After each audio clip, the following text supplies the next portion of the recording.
Good morning mga buddy. Tara na naman po ulit mamitas ng sili. Kasama ko syempre itong mga pogi kong alaga, oh. Si Ison the Pogi tsaka si Nuni the Pogi. Okay, tara nang mamitas mga buddy. Medyo napagod ako dun ah. Malayo po kasi yung nilakad namin. Mga 1.5 kilometro. Hindi po kasi umaabot yung sasakyan dito at malalim po yung tinatawid naming malalim yung tinatawid naming ilog. Nagkaroon ng ilog dun sa daanan kaya naglakad po kami hanggang dito sa kubo. Okay, tara na mga buddy. Mamitas na naman tayo ng sili. Bisitahin naman natin yung sili ko mga buddy. At ito na nga po itsura niya, oh. Luminis na. O, diba? Kitang-kita yung sili. Tignan naman po natin yung bunga niya. Ito po yung mga bunga niya, oh. Medyo madami-dami na rin po yung hinog niya. Oh. Ang lalaki pa ng bunga mga buddy. Nako, marami na pala. Zone. Marami nang hinog, oh.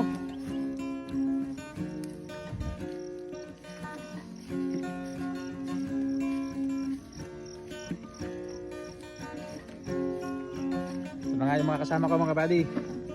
Mag-umpisa na po silang mamitas. At syempre, mamimitas na rin po ako.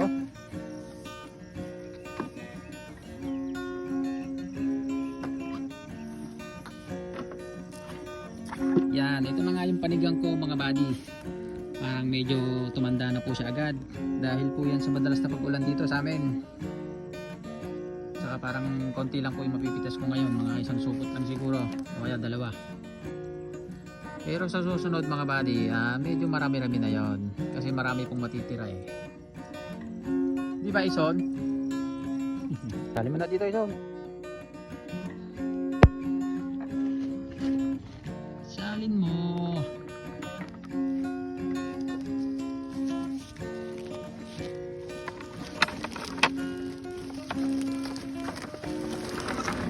Yun, no?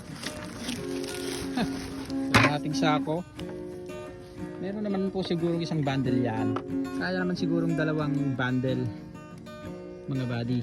Yan, dito na nga kami mamimitas sa Taiwan mga buddy. Pero meron pa po kaming pipitasing panigang doon sa hulo. Isa na nating mamitaas ng Taiwan.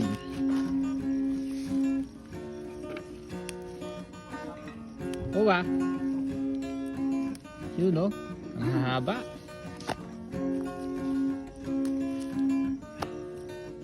Yan, ito na nga yung napitas namin mga buddy. Bali isang sako lang ako ng panigang. Tapos itong Taiwan ko medyo dumami na. Naka isang sako na oh. May pang 2 bundle na siguro to mga buddy. Siyempre sa tulong ng 2 kong alaga yan, si Ison at si Nunoy. Yung mga pogi kong palagi nakakasama. Yun.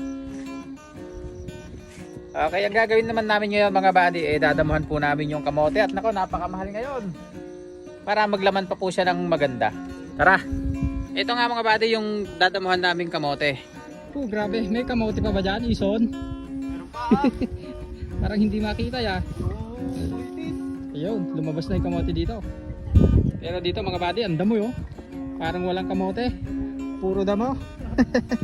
Oh, tapos din kaming magdamo ng kamote mga buddy. At nakita nyo naman oh, luminis na at nagmukha ng kamote. Napagod yata itong mga kasama ko. Ayos lang ba kayo dyan mga buddy? Ayos. Ayun oh, lumabas na yung kamote mga buddy. Dinamuhan po namin at napakatataas ng damo. Halos hindi na makita yung kamote pero kita nyo naman ngayon oh. Nakita na yung mga dahon niya mga buddy.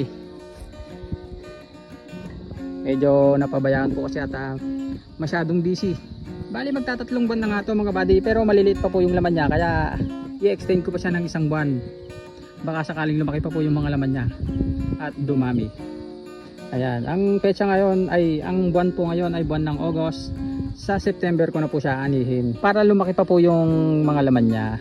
Aalagaan pa po natin yan. At ang mahal po ng kamote ngayon mga buddy, 45 po yata ang kilo. Grabe init mga buddy. Ito nga po, uwi na kami. Uwi na kami. Layo po ng nilakad namin mula dun. Hindi makita yung kubo. Okay, hanggang dyan na lang muna. Maraming salamat. Mag-ingat po tayong lahat hanggang sa muli. Bye bye. Bye bye.